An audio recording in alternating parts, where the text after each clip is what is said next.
Hey guys and girls, a warm welcome from Explorer.com. In my previous video, I had given a brief introduction to servlets, right? In this video, let's go with the servlet architecture, that is web container. Okay, so what is a web container? Let's see that. Now, think that you have from your browser you have just requested a URL called as www.mysadhana.in or something. So you are just requesting a URL, that's why we have written here get method. We have used here get method. Suppose you are entering something in your Gmail account like username and password, and just click that, then you'll be here the method will be written as post method, right? So here, since I am requesting a URL, I am just creating here get method. And now this request is taken by the web server, right? And the web server, since we have to retrieve a dynamic web page, will be the web server will be taken the help of servlets, right? So the servlets is one which builds the dynamic page and it queues to the web server, and the web server again gives back to the client, that is browser, right? So how does this communication take place? Let us see. Actually, your servlet, whatever is the servlet program which you are writing is a Java program, right? That Java program doesn't contains the main method, okay? And it only it only contains the callback methods like service method, do get method, or do post method, like this and all. It contains like that types of methods.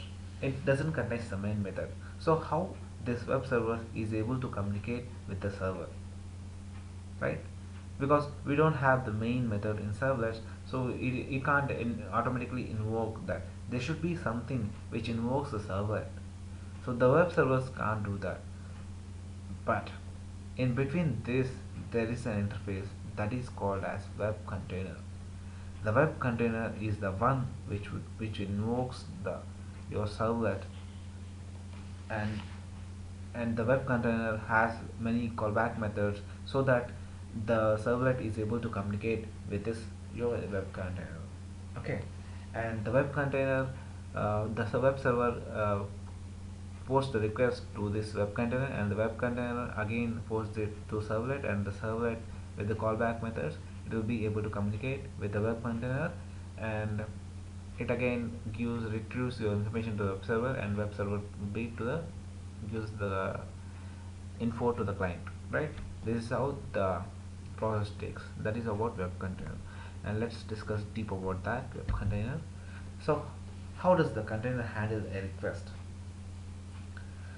Now every request which I send through my browser, that is client, is HTTP request, right? So the web server takes this HTTP request and it just forwards that to the web container. So what does this web container do? Servlets can't understand this HTTP request and all, right? Because servlet is Java program, it can't understand HTTP request and all, but it can understand objects, right? Servlets can understand the objects, right? So what this web container does is it converts the HTTP request as HTTP request object, and it also spawns the HTTP request into HTTP response and request and response objects, okay? And this web container takes this multiple requests, and since it is taking multiple requests from the web server, it will just spawns a thread for all the requests, okay? So that every process it will be able to handle multiple threads at a time, and when that thread is passed to the servlet, and this servlet will be having these callback methods, and the web container will be all can understand these callback methods, so the web container and servlet will be able to communicate, and the servlet handles the suppose there is a callback method called doGet method or doPost method, it will be able to understand that, and it will process the servlet process this doGet and service methods, and it again gives back the response to the web container. So the web container again converts the response object into a HTTP response and just then sends to the web server, and the web server sends to the client. So this is how the container handles a request. Okay, web container. So next coming to, so what is the role of web container? So as you see here, the role of web container is communication support. Here, if you see here, the web container is the middle which acts as a communication support between the web server and the servlet, right? So it converts the request, it will convert the HTTP request into HTTP request and response object, and is creates the thread. So this is the web container is one which handles this communication support and lifecycle management. And this web container is responsible for creating threads and destroying the threads like that, and creating the servlets and destroying the servlet like this. So that web container is also a lifecycle management, holds this role of lifecycle management and multi-threading support. As you see that there are many requests coming from the web server, it will be creating many threads, multiple threads. So so that web container supports the multi-threading support, multi-threading, right? And next coming to security. Since every request which comes from the web server has to be passed through the web container, we can write the security code in the web container so that every request will be more secure. Okay, and JSP support, and this web container can also handle the Java servlet pages. Next coming to deployment descriptor. So what is this deployment descriptor? This is also a service architecture, and if you see that, if you see here, there must be a mapping between all this, right?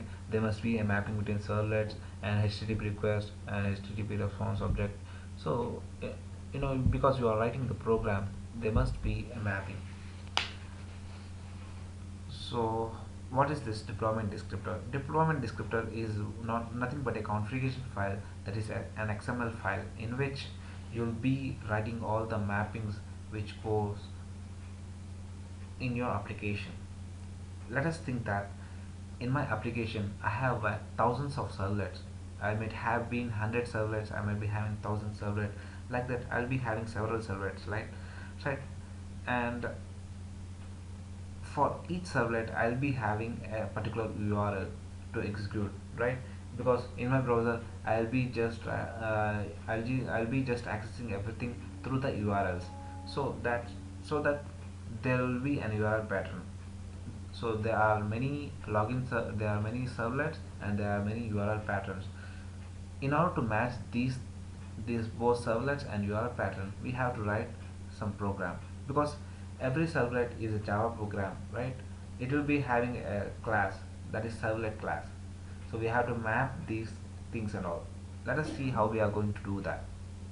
So in the XML file we will be creating the web app, and in that I'll be taking this servlet tag. In the servlet tag I'll be writing the servlet name. Supposing that I have a login servlet, that is I have a login web page, and for that particular login servlet I have a servlet class called com.login. So in this com.login, all the methods will be there in this com.login. So that is service method, doGet method or doPost method. You will be writing all this method in com.login. Okay, and this servlet class is related to the servlet name called login servlet. Suppose you think that you have another servlet called logout servlet. So there you will be writing the servlet name as logout serv, and you will be writing the class servlet class as com.logout, like that. You'll be writing any number of servlets here. Next, we have to map this through the URL. That is because you must access through the browser. So let's do that. That is called as servlet mapping. So here you will be using this tag called servlet mapping, and the servlet mapping which URL you have to map, that is log for login or logout. So for login servlet, I'll be writing the servlet name, and here I'll be writing the URL pattern slash logon. So it is going to be mapped, because here I have login servlet, here I got login serve, so that it will be matching for that com.login. So for particular servlet class com.login, the URL pattern will be slash logon. Okay, suppose I have a logout servlet class com.logout, and for this URL pattern will be slash logout. So this is how the mapping goes. And when you this file is called a configuration file, and and this servlet has three names, that is client known URL, that is what your URL pattern, and deployer known secret internal name, that is your servlet class com.login or com.logout, like that, and actual file name, that is your servlet name, that is login servlet or login servlet or logout servlet, like that. So this is about the servlet architecture, that is about web container. So thank you guys, thank you for your listening, and keep supporting us on Facebook at facebook.com/explorall, and stay tuned with explorall.com. Okay, take care, bye. You have a lot to see at explorall.com. Please check out that website, it's very important for you.